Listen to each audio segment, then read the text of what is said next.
Start our quiet time. All right.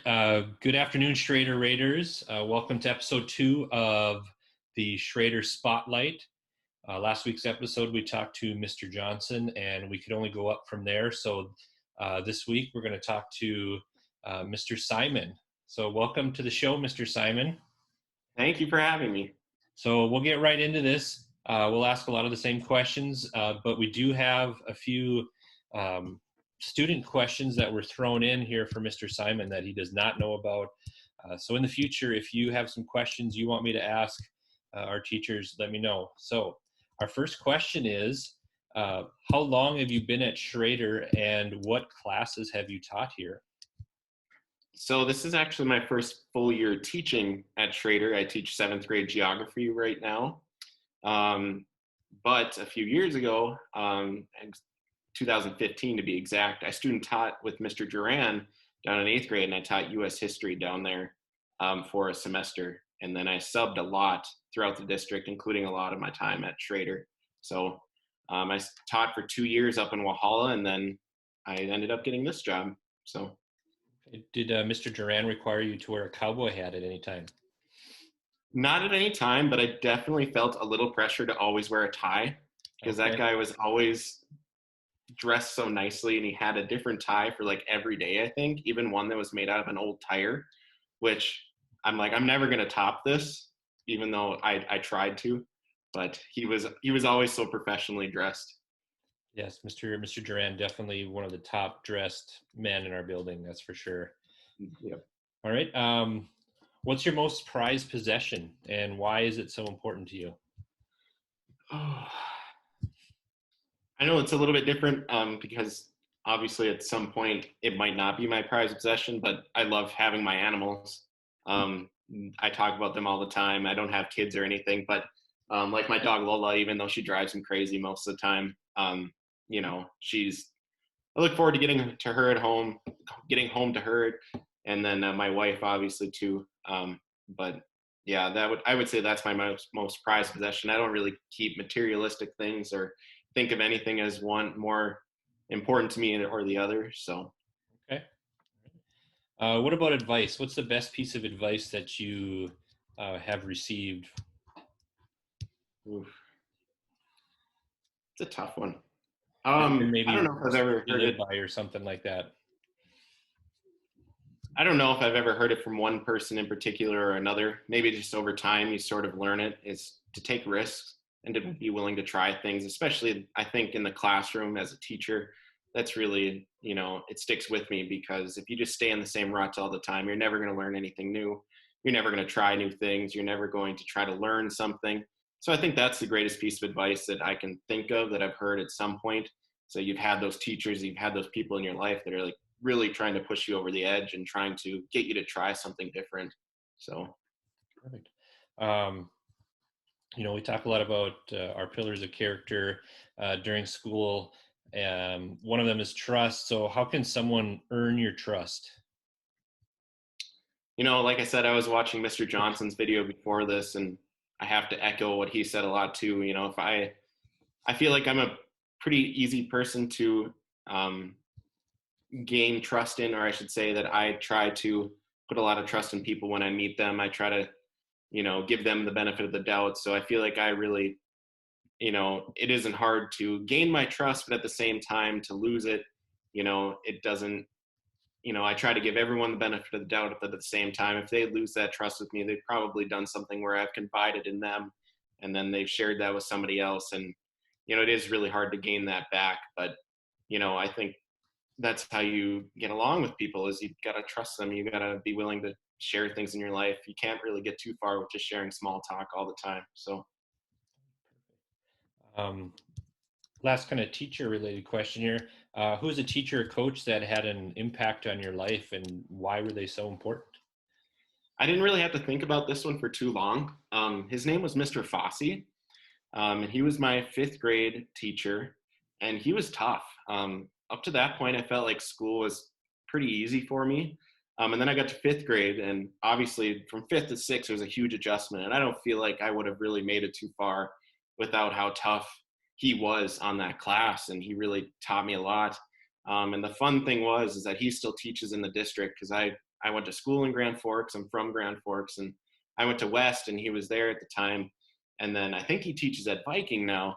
And the first day back, when we had our big, we had our big meeting at Red River with all the staff members of Grand Forks Public Schools, I actually ran into him, and he still recognized me. And he, I talked to him a bit in the commotion that was going on in the auditorium that day.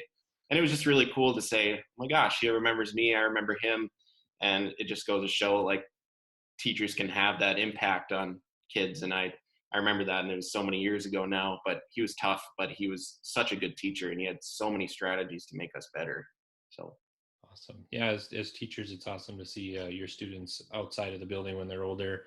And conversely, as a former student, it's always nice to let your former teachers know the impacts or how they influenced you. So that's awesome that you got to do that.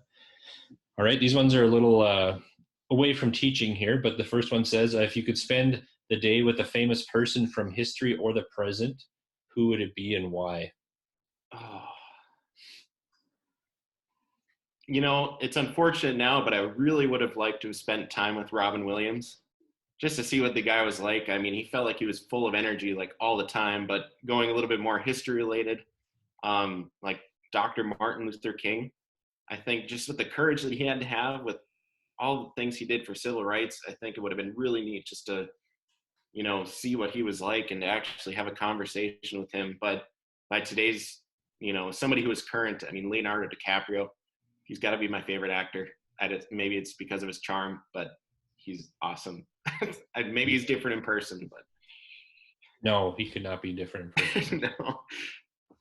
All right, we got a couple student questions here now. So again, students, if you want me to ask questions, shoot them my way here. So our first one from a student, do you wear hats? In the summer, all the time, but in the winter, I guess I wear one all the time too, but it's mostly just a beanie. And I don't have like any favorite one. I have actually a ton of hats. Most of them are Vikings related and Twins related, but I really wish I could wear them in school sometimes, but yeah, I love my hats. So that's a good question. And the second part, I'm assuming, goes along with this. Do you think you're going to be bald? That's a good question. My dad is losing his hair a little bit. I don't think he likes to admit it, but he is losing his hair. My grandpa, however, he's still got a full head of hair, and he's almost 80. So I think the future is looking up for me in terms of hair. So, and I haven't lost any yet, I don't think. That's a good sign. I kind of thought maybe those questions were related in some conversation you had with the student. So they're very specific. Well, my dad wears hats 24/7. And I think that has something to do with him losing his hair. But when you bring that up with him, he doesn't have any of it. He's just like, nah, that can't be it. All right. Last one before we get to the rapid fire questions here. Do you think it was harder for you to replace Mr. Johnson or any baseball player replacing Derek Jeter on the Yankees? What do you think was more difficult?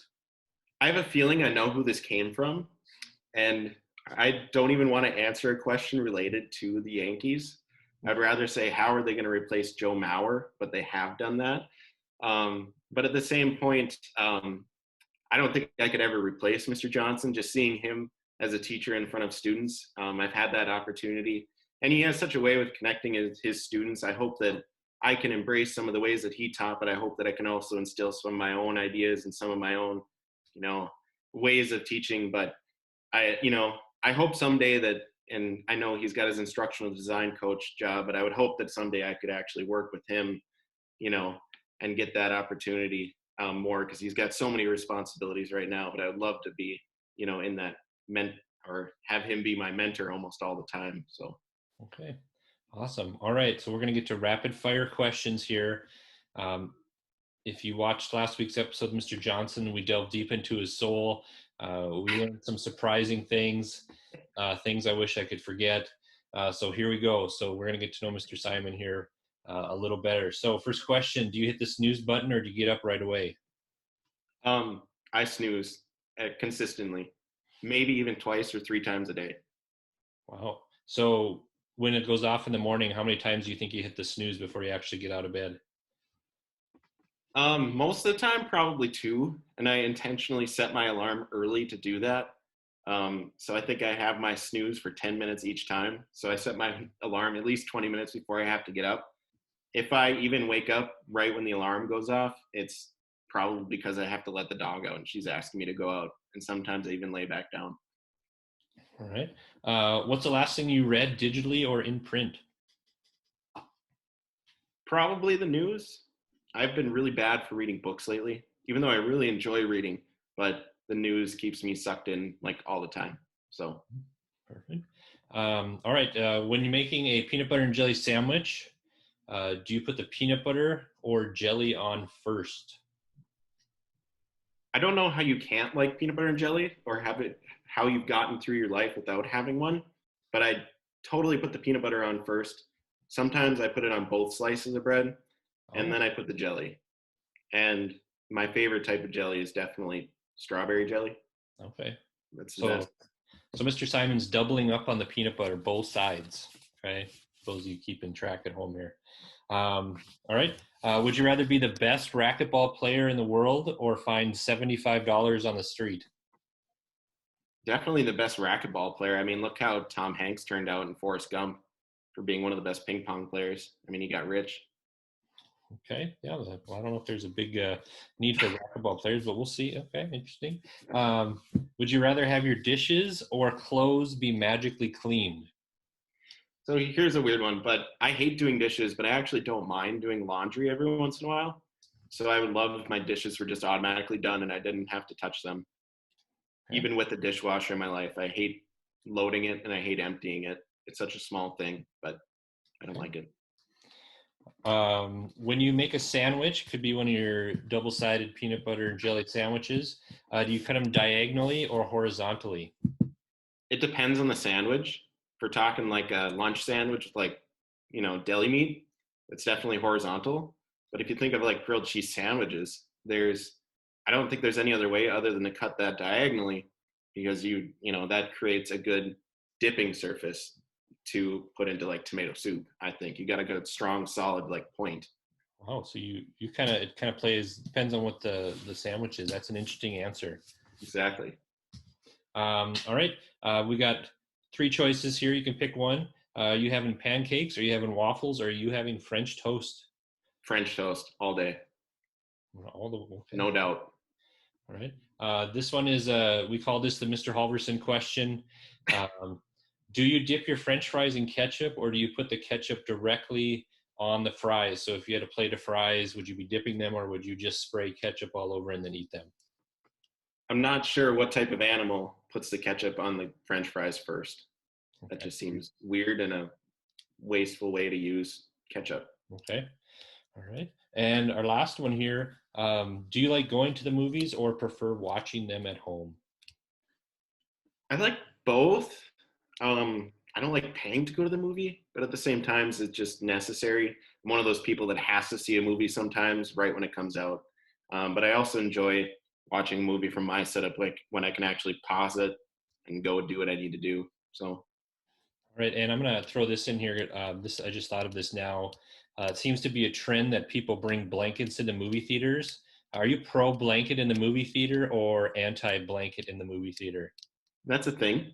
Yes, When did that start? I have no idea, but That it's that, a thing. that doesn't seem right. You know who you are out there who brings blankets to movie theaters.